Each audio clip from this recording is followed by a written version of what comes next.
Hello, friends. Welcome to a series of lectures on the fundamentals of economics. Let us start with the most fundamental of them all, which is the law of demand and law of supply. Economists determine the price of a product or service using the fundamental laws of supply and demand, which are cornerstone principles in economics. To explore this concept, let us examine these laws individually. First, let us look at the law of demand.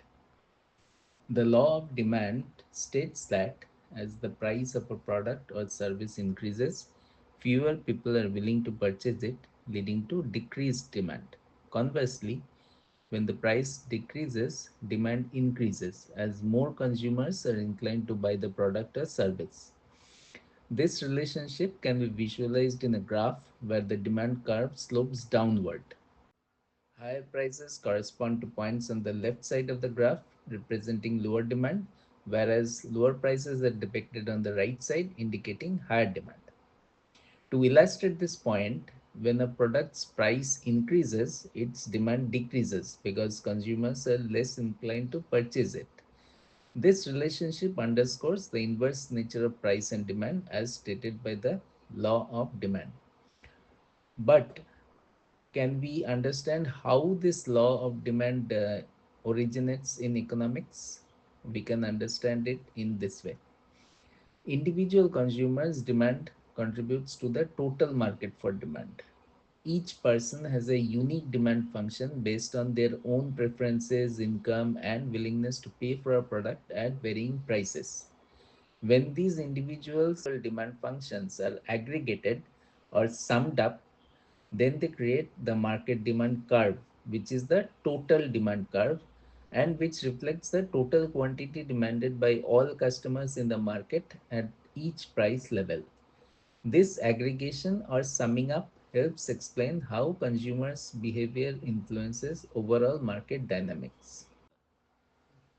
Now let us look at the other side or the supply side and let us examine the law of supply.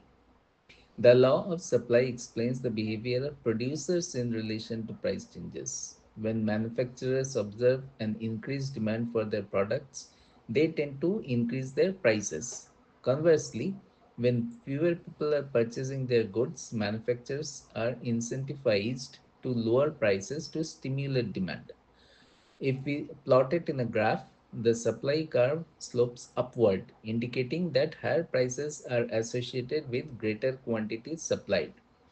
The left side of the graph represents lower prices and lower quantities, while the right side indicates higher prices and higher quantities supplied.